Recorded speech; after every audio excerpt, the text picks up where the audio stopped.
to 31. Acts of the Apostles chapter 4 from verse. Please, I want to beg us. There is a strange being in our midst. I want to beg us, be connected. Just try to be alert. As I'm talking now, yes, there is a celestial being in our midst right now that is here for a purpose. Your blessings today will not pass you by. Amen. So be alert, because you know when the angels of God are in our midst, it is the person that is able to, that is alert, that can get the package they have got. So the angels of God, they are the messengers of God. So when God wants to deliver something, He sends the angels. And as I'm here now, I'm perceiving the presence of the angel of God here. And they are not here just because to come and watch. They are here for something. So I beg you, be alert. And I pray today that you receive your package in Jesus' name. Amen. Acts of the Apostles chapter 4, verse 23 to 31. Acts chapter 4, 23 to 31. I will quickly read from here. And be let go, they went to their own company, and reported all that the chief priests and elders had said unto them. And when they heard that, they lifted up their voice to God with one accord, and said, Lord, thou art God, which hast made heaven and earth, and the sea, and all that in them is, who by the mouth of thy servant David has said, Why did the heathen rage, and the people imagine vain things? The kings of the earth stood up, and the rulers were gathered together against the Lord and against his Christ. For of a truth, against thy only child Jesus, whom thou hast anointed, both Herod and Pontius Pilate, with the Gentiles and the people of Israel, were gathered together, for to do whatsoever thy hand and thy counsel determined before to be done. And now, Lord, behold their threatenings, and grant unto thy servants that with all boldness they may speak thy word, by stretching forth thy hand to heal, and that signs and wonders may be done by the name of thy only child Jesus. And when they had prayed, the place was shaken, where they were assembled together, and they were all filled with the Holy Ghost, and they spake the word of God with boldness. This place we read, let me just give a 1 minute explanation. When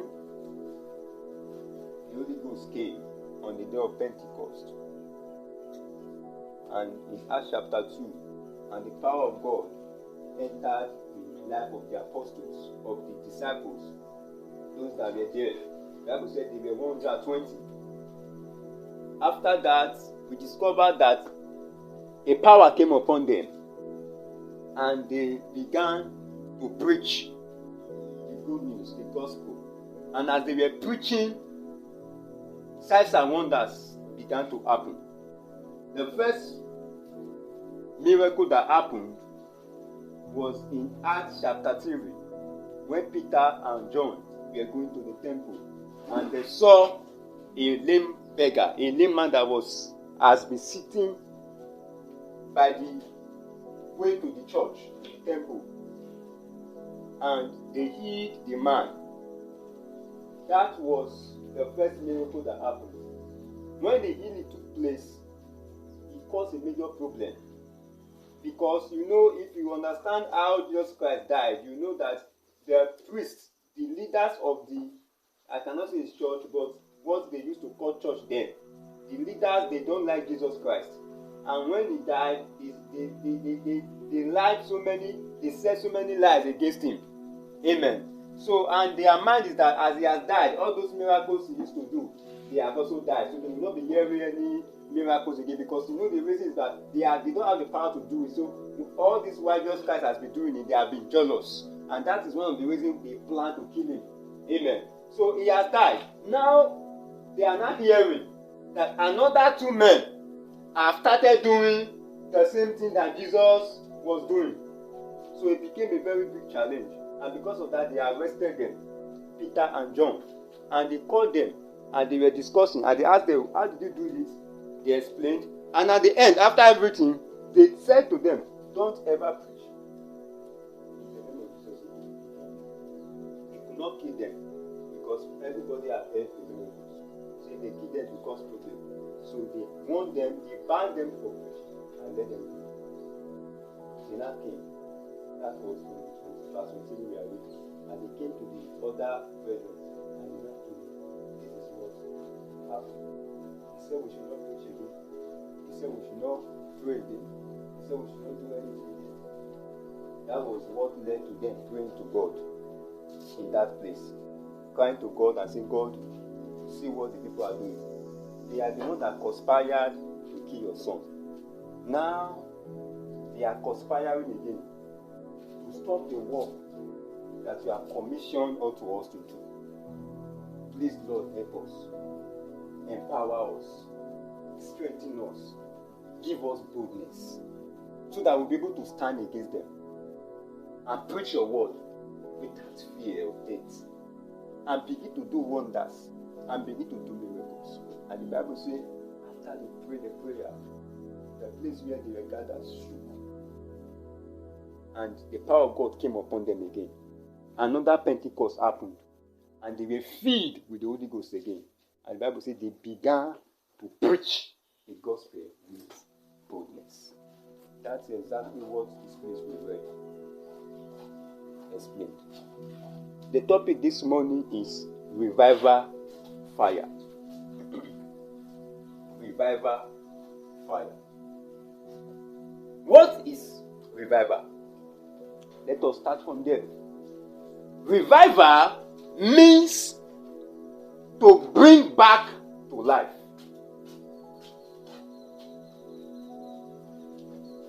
It means to re-energize. It means to re-empower.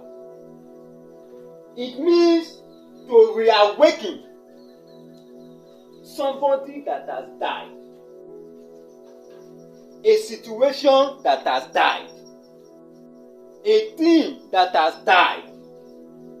A connection that has died. Bringing it back to life again. That is revival. It was alive before. Something happened and it died. Amen. The connection was open before. Something happened and it closed. So when we talk of revival, it means bringing back something that has died to life. Amen. Take note. It is something that was living before, that died, and now we are bringing it back to life. That is revival. Revive. And when we say revival fire, we are talking of the fire that will fall on us and bring back every good thing that has died in our life back to life. So revival fire is a fire that brings back dead things to life. It's a fire that revives dead gifts.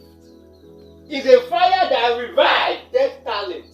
It's a fire that revives dead connection. It's a fire that opens closed door. It's a fire that brings the sick and gives them healing. It's a fire that delivers. It's a fire that we are working. That is the revival fire. And that's the fire we are believing God to release upon us this morning. The revival fire. In the day of Pentecost, on that very day, the Holy Ghost, that was the first time it came officially upon earth. Because Jesus has made a promise that I need to go, and when I go, I will send the Holy Ghost. That is why he said in the book of Acts chapter 1 verse 8, he said, you shall receive power after the Holy Ghost has come upon you. Power to preach the gospel with boldness. Power to do signs and wonders. Power to withstand the kingdom of darkness. And the Bible says in the book of Acts chapter 2, that promise came to fulfillment. And they were gathered at the upper room on that particular day. And the Bible says suddenly the Holy Ghost came. The Holy Ghost that day came upon ordinary men. The people that were gathered that day, they were ordinary men. People that did not matter in the society. Many of them were illiterate. Amen. People whose destiny has been forsaken. People who have a desire for change, but they lack the power to materialize the change. People whose lives are under the influence of darkness. People whose destinies are under oppression. People whose glory has been buried. People whose blessings have been kidnapped. People who has been marginalized by the powers of the world. They were the people that the Holy Ghost came upon that day. And the Bible said after the Holy Ghost came upon them, something unusual happened. They began to speak another language. They began to speak a strange language. And a strange power entered them. And those same ordinary people, those same good for nothing people, they became a major challenge to the nation. They became a major challenge to the town. They became the talk of the town. The Bible said people gathered and they were looking at them. And they said, whose people, what kind of people are these? And the Bible said in the book of Acts chapter 3, two of them, one that's supposed to be the leader, Peter and John. Peter was not educated. Peter was not a professor. Peter did not go to school. He was just an ordinary fisherman. He was just an ordinary fisherman. Not even a rich one. And him and John. The Bible said they were going to the temple on that fateful day. And as they were going, there was one man that used to be sitting along the way. The man is lame and is a beggar. For years, he has not been able to walk. For the man, the Bible said the man is above 40 years. For all those years, he has been on that particular spot every morning, every day, begging people that come to the church.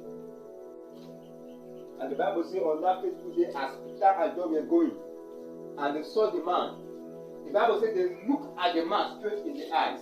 And the man saw their eyes jammed. And the man, the Bible said the man was expecting to receive something from them. And Peter said, he said, I know what you want. You need money. But money we don't have. You need gold. But gold we don't have. You need silver. But silver we don't have. But that which we have, we give unto you. In the name of Jesus Christ of Nazareth, rise up and walk.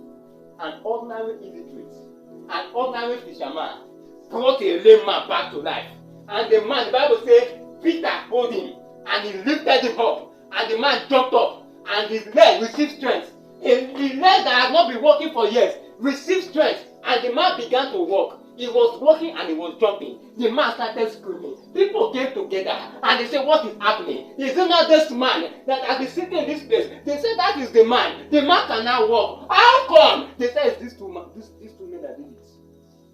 And the news spread all over the town. The whole of Jerusalem turned upside down. They said something unusual is happening. Something strange is happening. We thought it was only Jesus Christ. Now Jesus Christ is gone. Somebody else is doing it. People are still doing it. Another man is walking. And there was commotion. And the Bible said the lame man for the first time in his life, he has been sitting at the gate of the church for over many years. But for the first time in his life, he was able to walk into the church. I pray for somebody here today. In the name that is above every other name. I don't know that predicament that does not allow you to enter your place of glory. By the reason of the power of God today, that will descend upon your life. You will enter your glory. You will enter your glory. You will enter your glory. You will enter your glory. In the name of Jesus. And the man entered the temple and he was shouting and people gathered. And soon the news got to the leaders of the church. Call them the priests, the chief priests, and the high priests, and the head. And they said something has happened.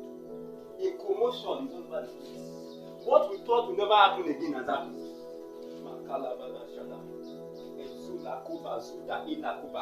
I don't know who has written you off before. Is there any power that has written you off? And they say nothing good will come out of your life. Today I decree Jehovah God will surprise them. Jehovah God will surprise them. Jehovah God will surprise them. In the name of Jesus.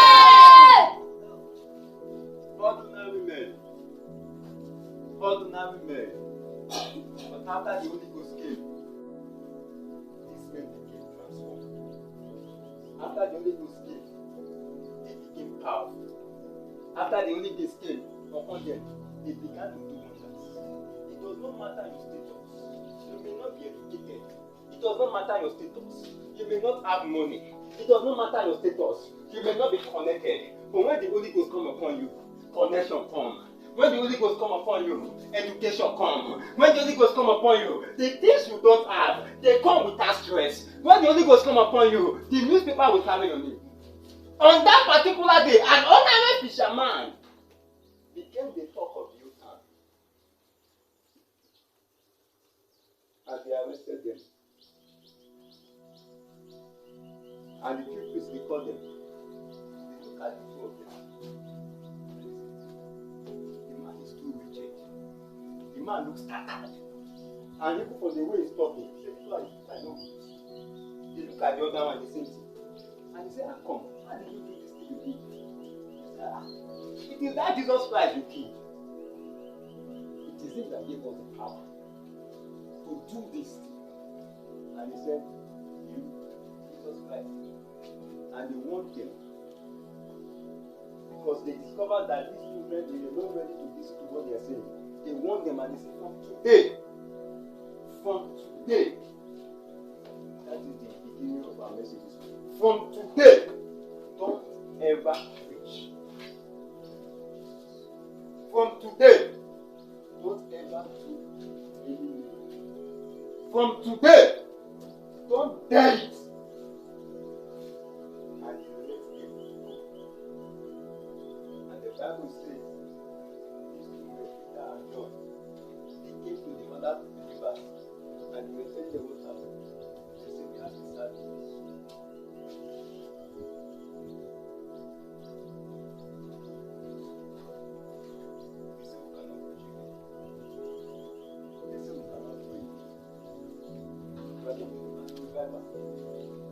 When we talk about revival, most times we fail to understand the reason of revival. We fail to understand what the reason why we need revival. We fail to know the source of that situation that is making us to call for revival. Amen. You don't like to go to church. It is not because you hate God. You are not praying again. It is not because you don't want to pray. You are not reading your Bible. It's not because you don't want to read your Bible. You can going to church. You don't like to go. It's not because you don't love God. That is why you don't want to go to church. There is a power that is attacking your life. There is a force that is attacking your spiritual life. The Bible says Peter and John came to them and they said we can no longer preach. They said we can no longer do miracles. They are the people that are powerful. They have closed that door against us. And they said from today, don't you ever preach in the name of Jesus. That is the same thing that is happening to many people. Powers that say you can never pray. Powers that are saying you can never preach. Powers that are saying you dare not go to church. Powers that are saying you dare not read your Bible. Powers that are working against your fasting life. You are not fasting. You think you don't like to fast. You want to fast, but there is a power that has said you dare. So when we talk about revival, we must understand that what we are dealing with is not just physical. We are dealing with powers that are contending with our lives.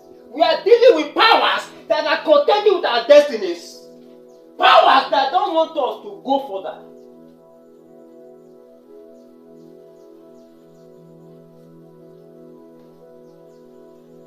found people. And the whole town turned upside down. And the people, the enemies, they could not bear it. They could not bear it. You know, it's like they see Jesus Christ came. He wanted to take our war, to take our position. We managed, we fought back, we killed him. That these ones have come again. The same thing. It must not work. They conspire together. They gather themselves. And they said, let's do something very fast. We need to stop them. And they made a decree. Must never preach again. That is what the powers of darkness are doing against the destinies of people. You must never go to church again. You must never read your Bible again. You must never pray again. Because you know the reason why? The last time you prayed, something happened in their kingdom. It was so dangerous. They don't want it to happen again. The last time you came to church, you almost escaped from their prison. That is why they don't want you to go to church again. The last time you read your Bible, your eyes were beginning to open. They don't want your eyes to open. And they say you must not read your Bible again. The last time you fasted, something dangerous happened against their kingdom. They say you must not fast again. So when you feel that weakness, you are not able to do the things you used to do again. Understand that it is not ordinary. It is a force of the kingdom of darkness that is fighting against your spiritual advancement. Because they know when you advance spiritually, you become a threat to their kingdom. The day you decide to follow Jesus, that day you become a threat to the kingdom of darkness. Because every single prayer you pray destroys the work of the devil, whether you like it or not. It is a message for another day. But I have said this several times that the word of God, they are spirit and they are life. So when you pray and you quote the Bible, you are releasing spirit into the atmosphere. And any demonic work that is going on there, as this spirit are released, whether you understand it or not, they are destroying the work of the devil. So every prayer you pray, you become a threat to the kingdom of darkness. That is why when the devil discover that you are somebody that is praying, they gather their forces to quench your prayer. And when the prayer is quenched, what are you crying for? And they revival. Because the fire has come. Many people don't understand. They begin to blame themselves. It is not by power, it is not by might. What is fighting you? The Bible says, we wrestle not against flesh and blood, but against principalities and powers. The thing that is making you to hate church. Some people, they don't want to go to church. There are some people, when they come to church, and the day they come, the power of the Holy Ghost fall upon them, and they fall down in the church. And after that, you don't see them again. And what the devil tells them, you say, see you go for church. The devil begin to manipulate life. I think from now, people begin to laugh you. People will say you are possessed. People will say you are abandoned. Because of that, don't go to church again. That is why you see that they no longer come to church. Why? But that is not the main reason. The reason why the devil is telling them that lie is because the devil knows if they continue to go to that church, that deliverance will come. And because of that, he tells them lie. You see, don't go there again. And you see the person don't knowing that the devil has given him a lie to draw him away from the place of light, to draw him away from the place of breakthrough, to draw him away from the place of deliverance. I pray for somebody here today. The revival and fire of God will fall upon you. Amen. The revival and fire of God will fall upon you. Amen. The revival and fire of God will fall upon you. In the name of Jesus. Amen. And they came. And he said, Lord, you must help us. The enemies have attacked. That is an understanding of revival. That is an understanding of how our call for revival came. The reason why we are calling for revival is because of the activities of darkness that has attacked different areas of our life. And we find serving God difficult. Our destinies become clumsy because now powers have attacked us. And he gathered. And the Bible says he cried to God. And what did he call it for? He called it for revival. God, you need to help us. Hear their threatenings. Hear what they have said. They said we cannot pray again. Hear what they have said. They have attacked me. Me that used to go to church before. I don't want to go to church again. God, this is not ordinary. This is not me. It's an attack on the pit of hell. Me that used to pray before, I can no longer pray. This is not me. This is an attack on the pit of hell. The enemies have gathered. Powers in different altars. They have seen you as a threat, and they took your matter to the coven. They took your matter to the altar, and they begin to celebrate. They say, they said, we must stop this man. We must stop this woman. If we want to progress, if our work must go forward, this man must stop praying. If our work must go forward, this man must stop fasting. Our fasting is disturbing us. Our prayers are disturbing us. It's reading the Bible is disturbing us. We must do something. And the apostles cried to God. They said, God, we have gathered. That was how they gathered. And they killed Jesus. But you allowed them to kill Jesus because you are the one that said Jesus needs to die. But concerning us, you didn't say we will die. You gave us the power to be witness. Now they are fighting against us. Oh Lord, give us the power again. And that is the prayer point today. Give us the power again. Greater, more powerful, more stronger, more intensified than the way you gave us the first time. That is the cry for revival. They are walking me down. I want to move forward. They are dragging me back. You sleep in the night and somebody feeds you with food. You sleep in the night and somebody is chasing you. You sleep in the night and somebody press you. You wake up on Sunday morning. You don't feel like going to church again. There's a force. There's a power that is weighing you down spiritually because they don't want you to go. They don't want you to go because they know if you go, what's the problem? That is why they are doing everything possible. So today, revival fire is coming. The fire will touch you. The fire will hit you. The fire will quicken you. The fire will empower you. In the name of Jesus. In the name of Jesus. So if you are not praying today, it is because there is an attack against you. Understand it. You don't want to go to church. It is not ordinary. There is a force that is attacking you. You don't want to fast. It's not because you don't like fasting. There is a force. There is a force. There is a power. And today God will liberate us from their effects. In the name of Jesus. Are we ready for God? Are we ready for God? The God of signs and wonders. The God of revival is already here this morning to drop that power. To drop that fire upon you. To rekindle that fire. There are some of us here, we know. Some years back, there are certain level of the spirit we used to operate on. But now, the thing has gone down. The thing has gone down. You are no longer operating in that level again. It is an attack. They saw it, and that time it was coming. They know that if it continues and it develops, it's going to become a major destruction to the kingdom. So they attack you. And they quench the fire. Right now you see it and it's not there again. And when at times you look at it, you flash back and you remember that so years ago, this thing used to flow in my life. This thing. But now it's no longer there. It's an attack. But today, the revival fire is coming. The revival fire is coming.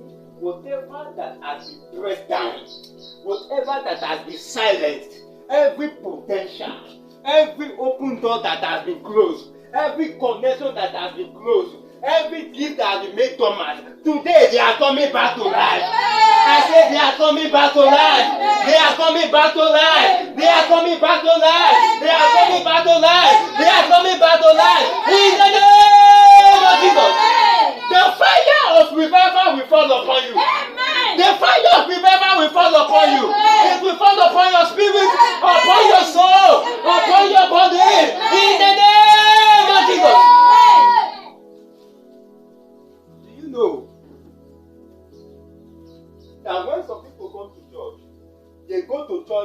they just have that feeling that they need to go to church. They just have that feeling. Malabashala kabada. Zeko zulabo makalibu. Ikaba shalaba. Leketetetetete. Mashapakada. Eko do do do do do.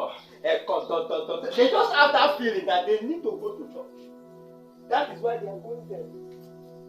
Their conscience tells them that you need to go to church. So they wake up in the morning and they say, today is Sunday, let me go to church. But do you know that they go to church, they don't want to be close to be too close to church. They give themselves a distance. They say, I don't want to be too close. I don't want to be a prayer warrior. I don't want to be a worker.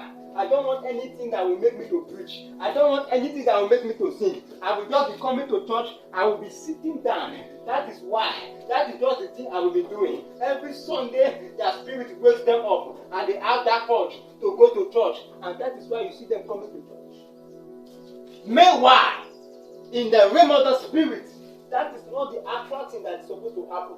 Something is happening. Something more serious, something more delicate is happening in the realm of the spirit.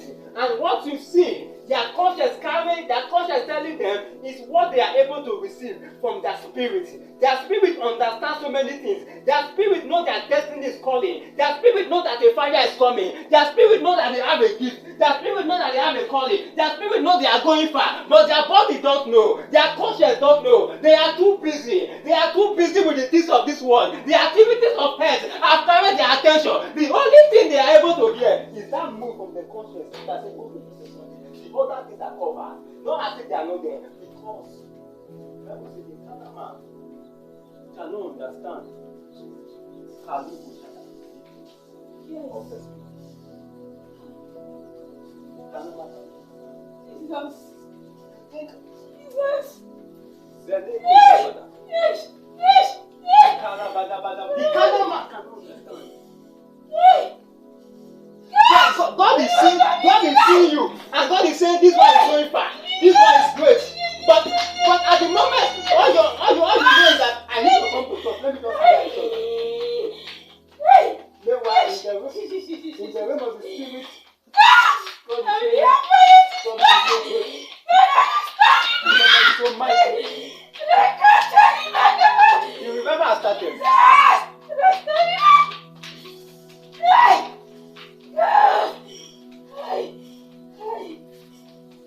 But today, everything that is covered, but the word of God says, there is nothing that cannot be opened. Everything that is covered concerning your life, everything that is covered concerning your destiny, I say today they shall be opened. I say today they shall be opened. There are some people that were born with great stars. And you know the devil has seen them that these ones they are going to be so great, dangerously great. And because of that, it covers everything and don't make them to understand. And their spirit understands these things. That is why every time their spirit is pushing them. And on Sunday, the spirit, their conscience is just a good. And they know. Even some of them know. Some of them have seen manifestation of gift in their life. There are some people, at times things will happen to them. There are some people that they cannot tell you. I say, don't go to that place. And they tell you, they are not pastors. As they tell you, you will discover at the end that place they say you don't so that. And these people, they go to church, they don't know to do anything. Why? Because they are so busy. The devil knows that these people, they are mighty people, they have a body. So the devil silent, he closes them. But because the spirit is crying for destiny, the spirit is crying for purpose, the spirit is crying for revival. Every day the spirit is trying to break through. And that is why the signal that the conscience can get is that go to church. That is the only thing. That thing is just there. Go to church. But every other thing is covered. They don't even understand. Revival is here today. Every Egypt thing will be open. Amen. Every Egypt thing will be open. Amen. every hidden thing will be opened. The Bible says on that last day of the feast, John chapter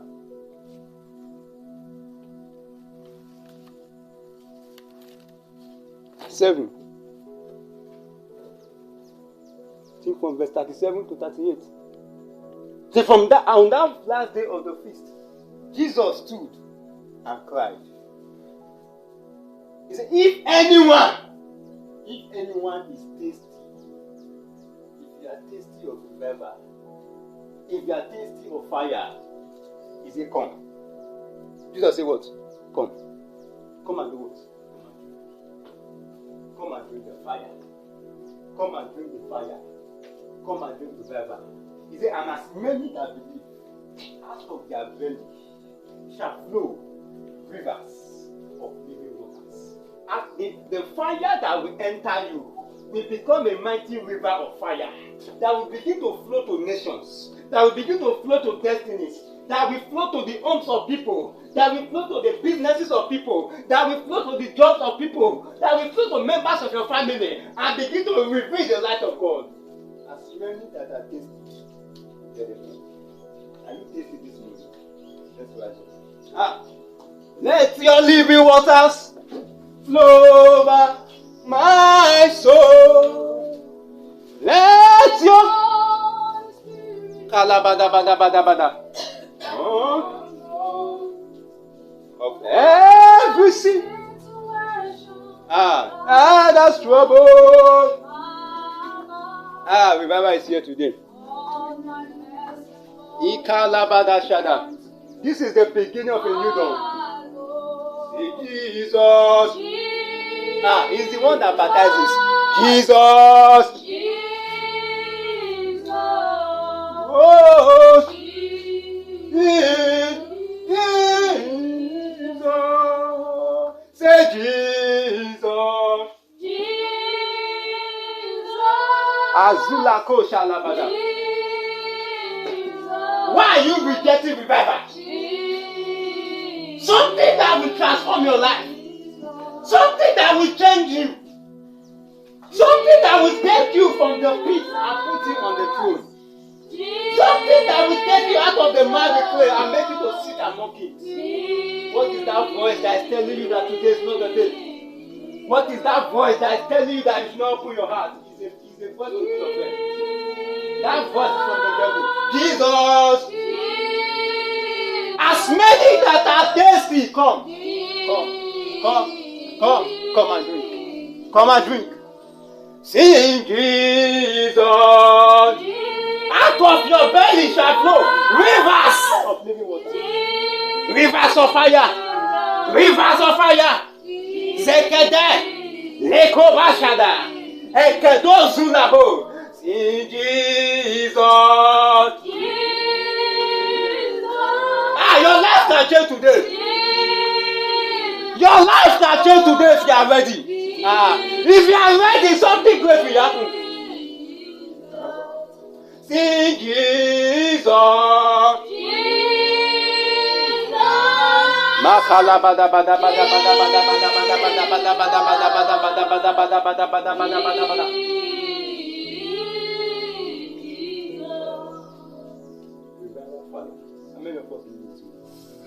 There's a prayer. Father, let your revival fire for me. I am thirsty. Enough is enough. I don't want to continue like this. There are so many things in my life that I still cover. My life cannot just continue to go like this. I have to move greater than this level. Father, let the revival fire. Somebody say, my Father, my Father. My Father, my Father. Release upon me today. Release upon me. The revival fire. Let the fire of revival. Let it fall upon me now. Oh, go ahead and begin to cry to him. Makabada. Zeketetetetete. Leko bashalabada. Ekedo sulabo. Revival fire. Revival fire. Revival fire. Revival fire. Let it fall upon me now. Let it fall upon me now. Father, let your fire follow me. Let your fire follow me. Makalibo Zuda.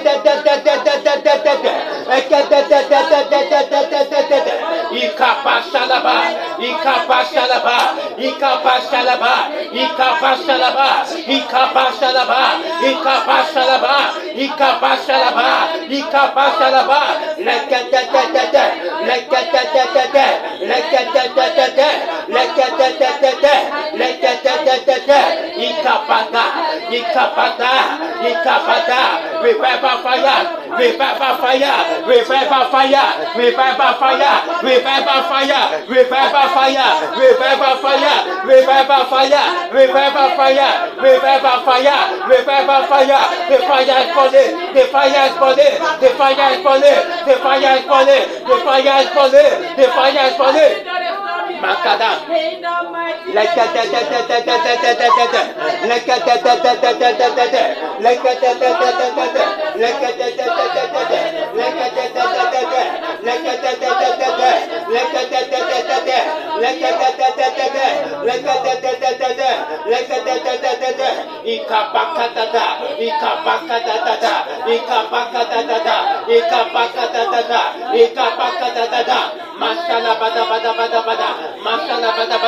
That is the fire.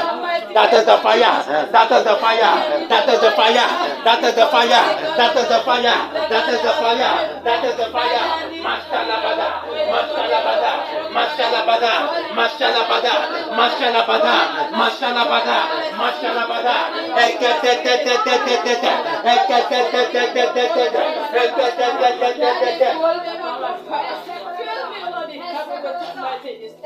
Yes.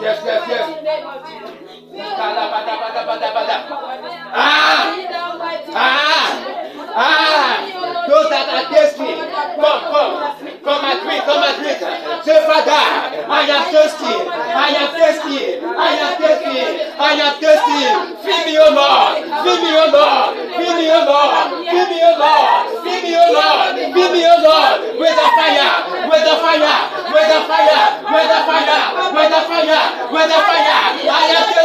I am thirsty. Feed me, Lord. The fire.